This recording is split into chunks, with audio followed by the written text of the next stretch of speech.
This is episode 39 of What Makes This Map Great. We take deep dives into amazing games, analyzing their level design, beautiful art, creative combat encounters, as well as uncover their secrets and see just how much they've influenced the gaming world. I'm Scott, and in this episode, we're covering the installation for Quake 2.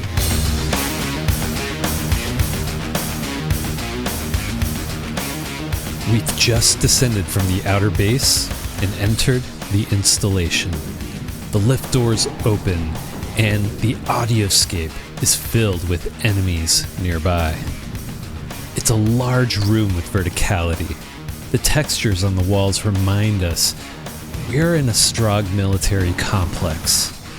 Small white spotlights illuminate this massive pillar in the center of the room, while the outer regions are flooded with these yellow fluorescents.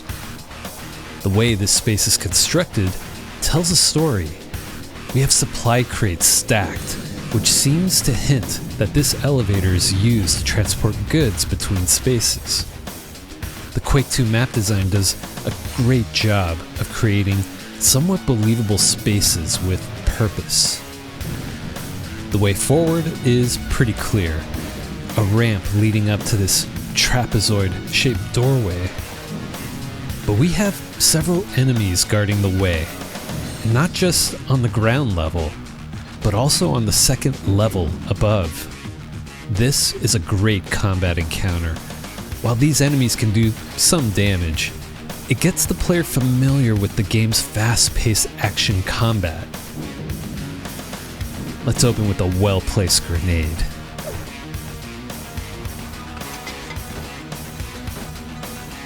And with a shotgun in hand, taking out these grunts is punchy and fun. We have these pickups flanking the doorway, and some health on this box if you want to practice jumping. Let's check out this upcoming hallway. We transition into a tight hallway, and man, I love the mood this lighting is creating here. The crates ahead serve as a sightline blocker, with a trigger volume that causes the vent ahead to explode in a vivid flash of orangish red color. And try not to get too distracted.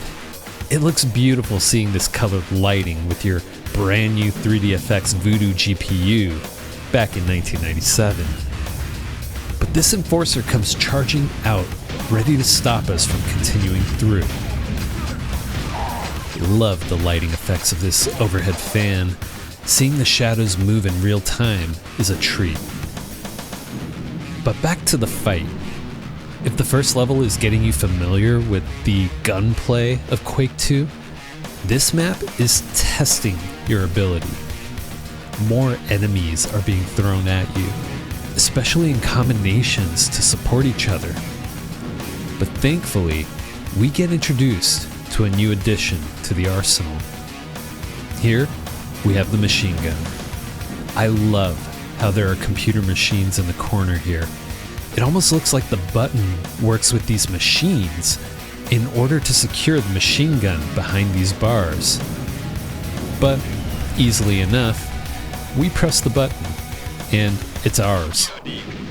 And we get plenty of ammo to have some fun with the upcoming enemy encounters.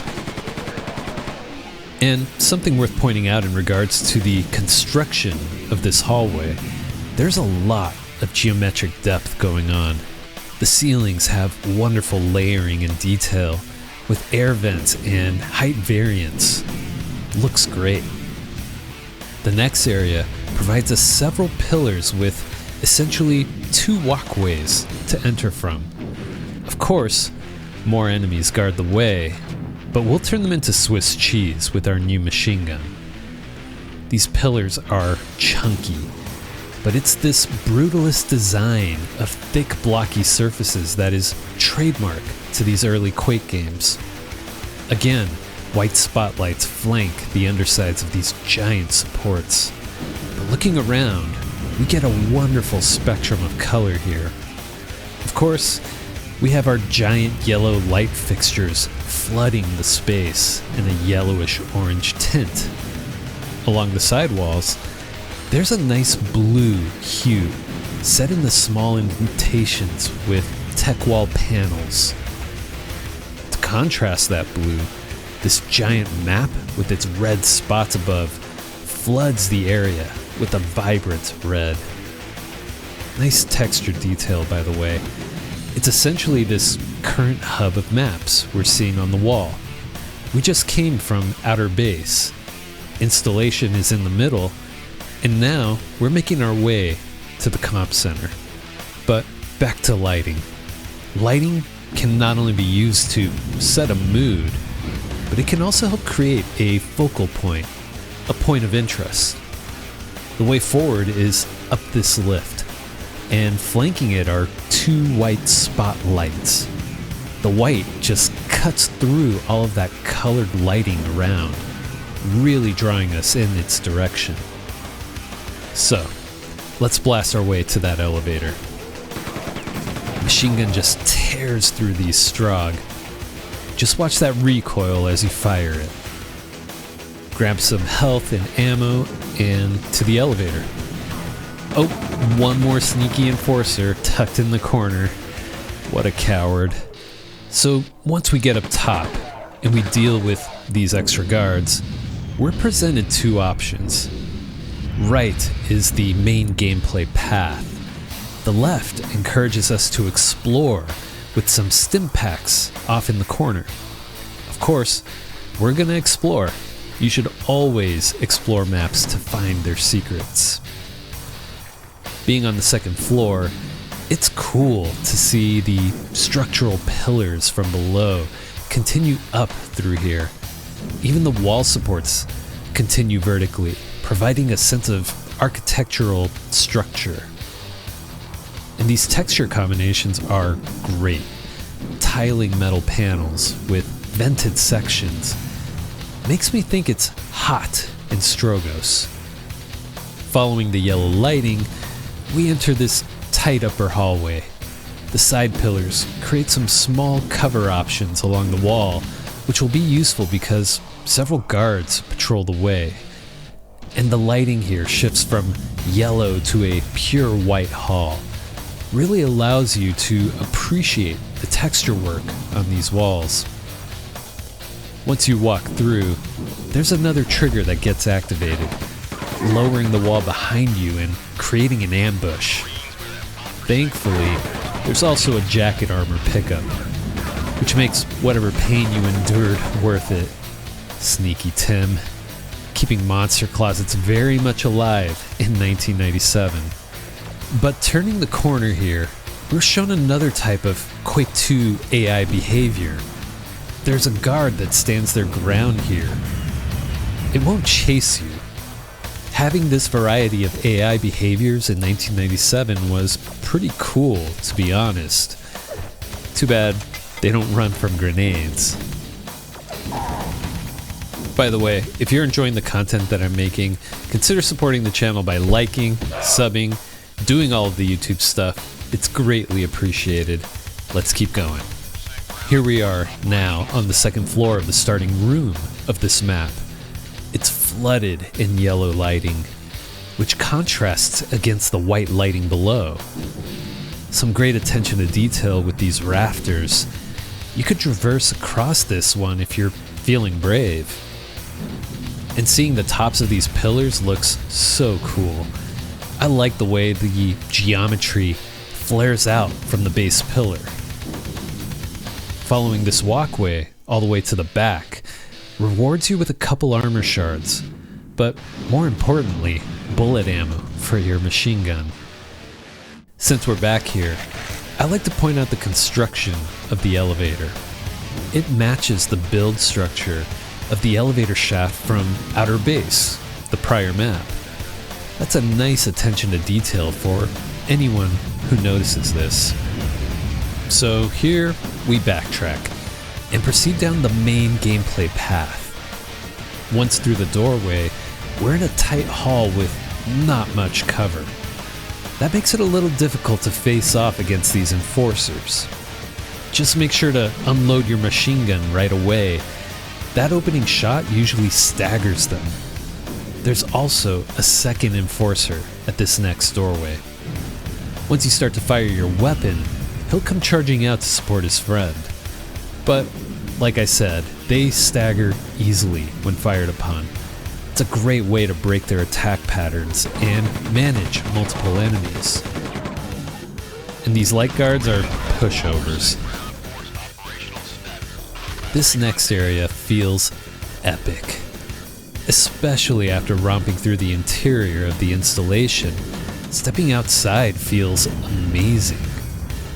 The Stroggs sunset fills the courtyard in an orange hue.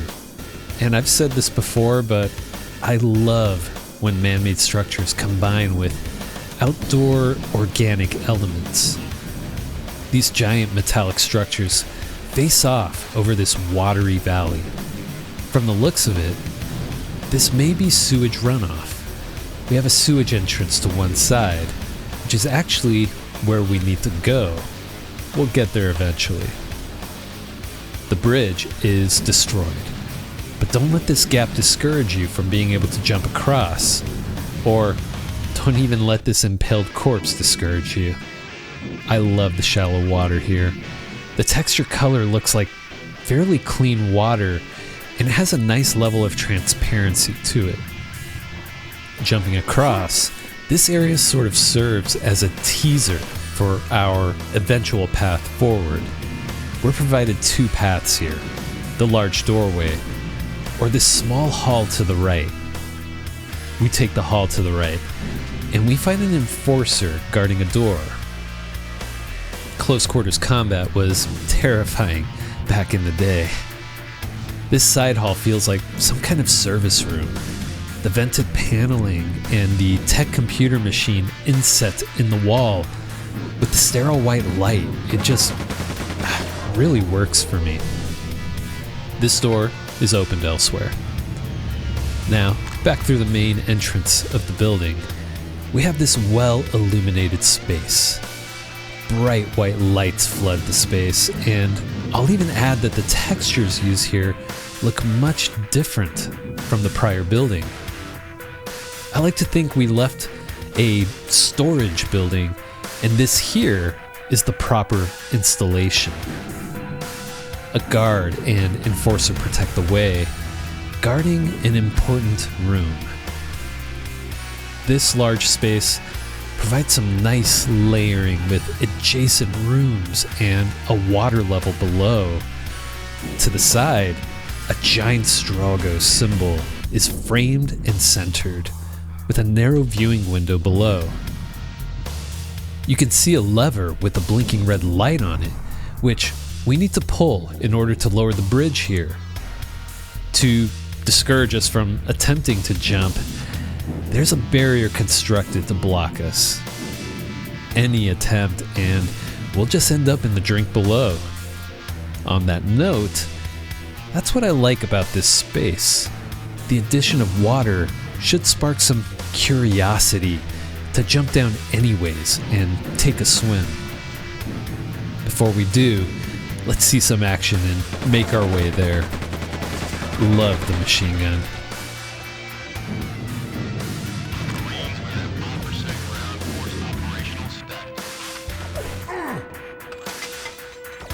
Here, catch! That lever. So close, yet so far away. Let's jump down into this water. Exploring these tight tunnels, it feels like the underworkings of the building above. Again, making spaces feel like they serve a purpose is great for immersion. There are textures that have pipes running along the walls and ceilings. These Stroggs seem to keep fairly clean sewers. Like I said earlier, it's always worth exploring these maps to the fullest, and we are rewarded for coming down here. Back here, this is one way that Quake 2 communicates secrets: cracks in walls. Shoot it with your blaster, and you found a secret, providing you another shotgun. Now, continuing to explore these waterways, we find an exit which takes us back out where the destroyed bridge is. With that secret out of the way, we can now proceed through this sewage tunnel and make our way to the exit. I love sewer-themed areas in games. It just feels wet and dingy. This one is surprisingly clean. Do Stroggs even go to the bathroom? A group of guards hold post here, clearly protecting this entryway from intruders. Let's have some fun with the shotgun this time. I really enjoy the rhythmic combat it provides.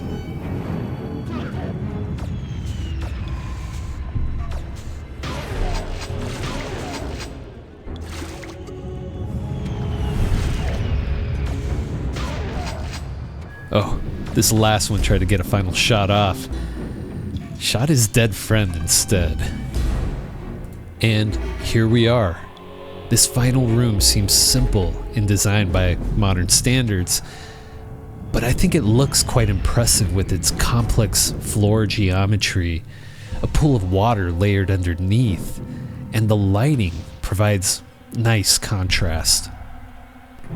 The hatch also looks complex in detail, a proper hero door prop for this final room of the map. Pressing the button, these metal hatches let out a mechanical whirring sound as they open.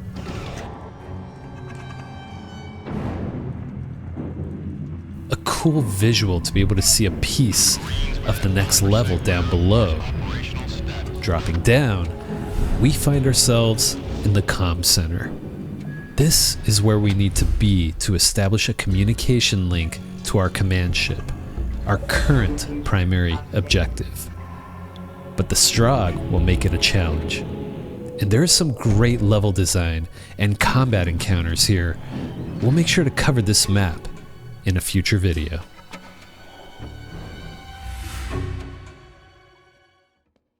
So here's the part where we go over some quick trivia regarding our featured map.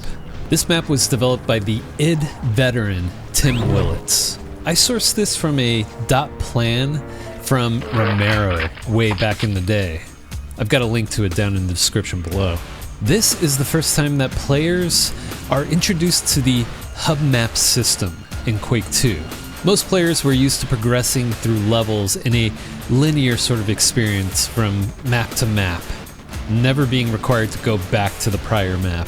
And that was traditional for the time. Quake 2 wasn't the first to introduce a hub system sort of map design, but it was a relatively new experience. Quake 2, utilizing its mission objectives, will send you to one map to achieve a goal and then return back to a prior map. In this map, the bridge at the end of the installation is up, and you can see a lever in an adjacent room, but you can't get to it from here at least, so you're forced to go through the sewer tunnel, and you'll actually circle back where that lever is at a later time. In our last bit of trivia, this map is the first demo that plays when you load up the game. Tim Willits really pulled all the stops to show off just how cool this game engine is, showing off all of its neat features for the time.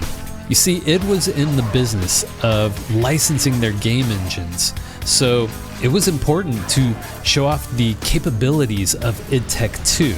Colored lighting, more geometric detail, smooth animations, though wobbly since they were still using vertex-based animations. It was truly a sight to behold. I've got a funny memory thinking back to my dad seeing that opening sequence play out, and he was so excited about it. We were both super excited about it, but he called in our neighbor who just happened to be out in front of his house, invited him over to check it out.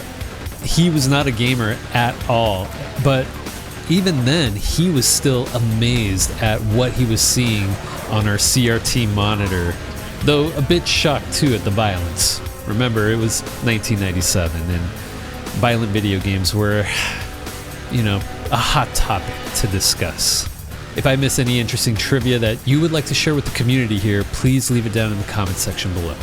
So, what makes Quake 2's The Installation a great map?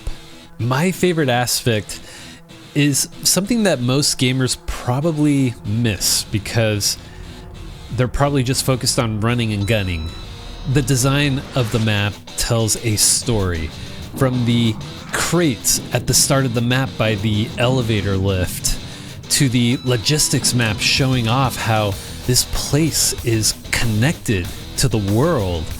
Everything is subtly grounded within this Strogg military complex. The lighting is another aspect I love. Whether it's the tech-heavy blues, the industrial yellows, or those crisp white lights, they help set a mood and provide some wonderful visuals.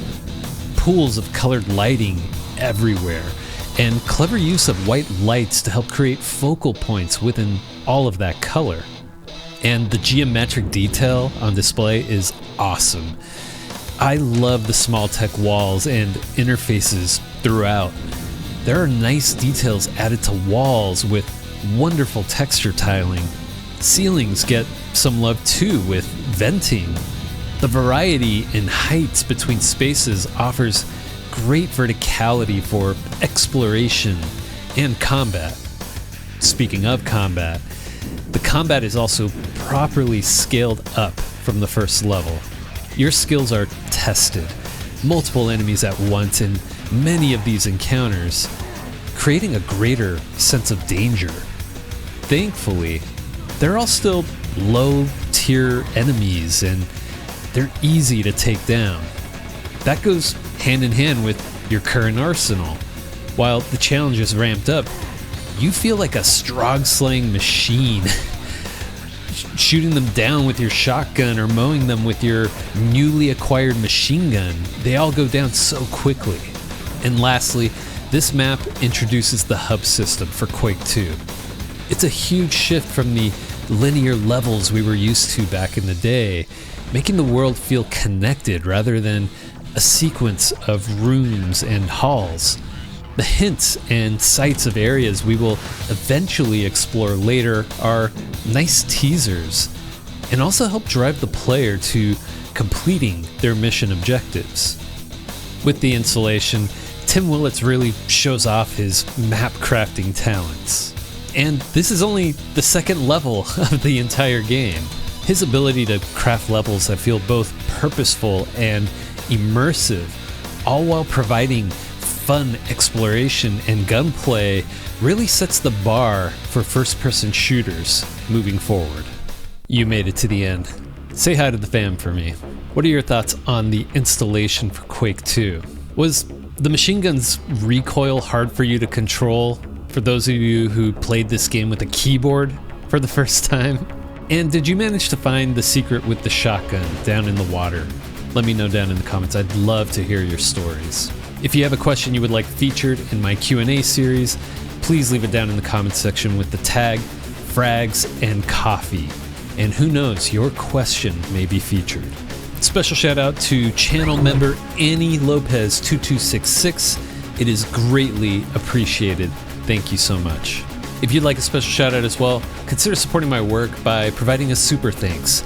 Check out my membership tiers for special perks like early access to my videos, channel exclusive emojis, as well as priority replies to your comments, as well as a special role in my Discord server, which I have linked down below. Enjoyed the video?